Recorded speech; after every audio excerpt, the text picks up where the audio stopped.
Several years ago, I was discussing the concept of serendipity with my sons, Tom and Andrew. You know serendipity, those happy accidents when we just happen to meet the right person at the right time? I was sharing my belief that I believe serendipity is no accident. I believe it happens when we honor a hunch that connects us with a synchronistic individual or event that moves our life forward for good.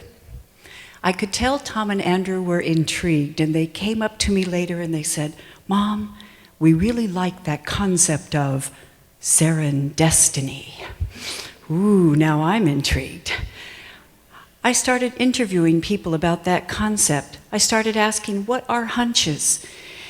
Some people call hunches gut feelings.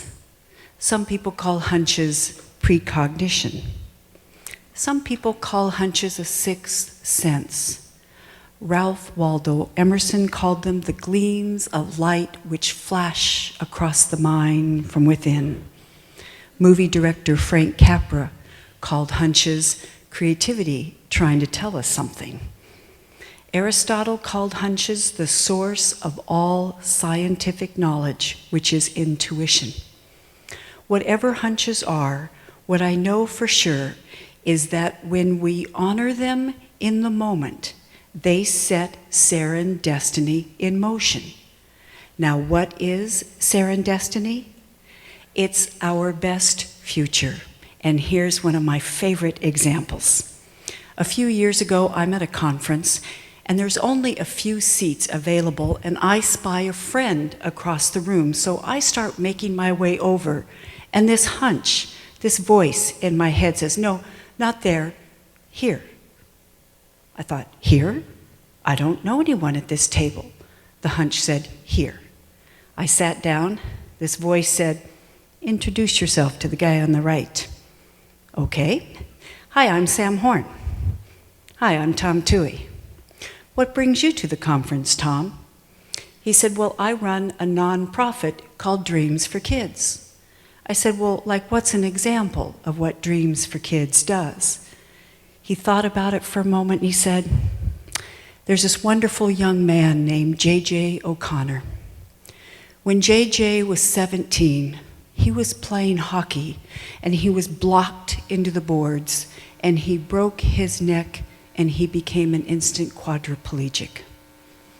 After months of rehabilitation, JJ became active in our programs, and we helped JJ fulfill one of his dreams by taking him to Mexico for spring break. On his final day there, we took JJ to the Dolphin Lagoon. Now, JJ can't swim with dolphins, but he can get in the water and have that experience. And the trainer lets in a female dolphin. She comes, she circles the group, and she stops right in front of JJ. Because, see, her sonar is scanning his body, and she can tell that there's something different. And JJ looks at Tom and says, "Just take me out of the pool. I don't want to cause problems." Thankfully, the trainer was compassionate. He said, "Nah, let's bring in her boyfriend, see what happens." The male dolphin comes in. He too circles the group. He comes and he stops right in front of JJ. And he too gets agitated, and then he swims over to confer with the female dolphin, and they're clicking away. And JJ, who has quite a sense of humor, looks up at Tom and says, "Wonder who they're talking about." And then the female dolphin comes over and gets up on her tail, puts out her flippers, leans in, and gives JJ a kiss. I said, "Tom, you've got to write that book." He said, "What book?" I said, "Kiss of a Dolphin." He said, "Sam, I'm a nonprofit exec. I'm not an author."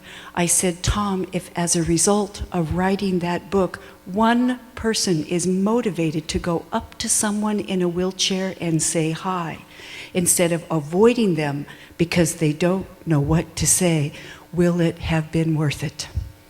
Fast forward 1 year later, Tom Toohey's Kiss of a Dolphin premieres to 1,000 people at Chicago's Soldier Field, home of the Bears.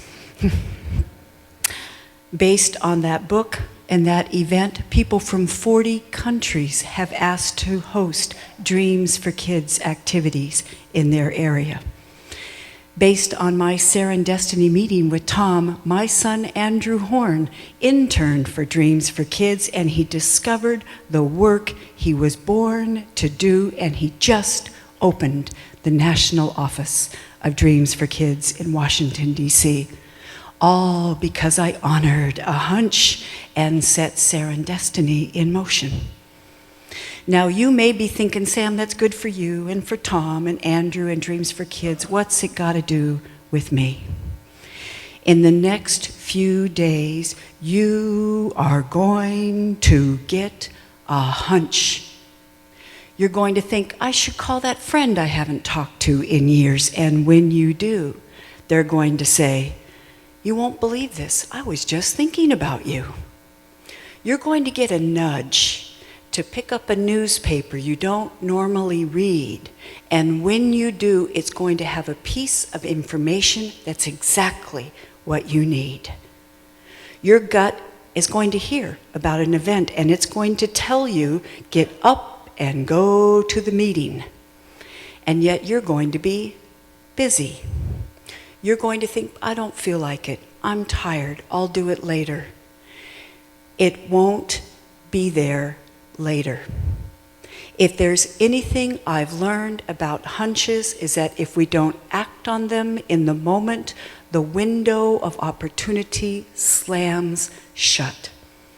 Next time you get a hunch, whether it's to sit next to a stranger, whether it's to pursue that business opportunity, or whether it's to call a relative and make amends, trust it, act on it, set SerenDestiny in motion, and move your life forward for good.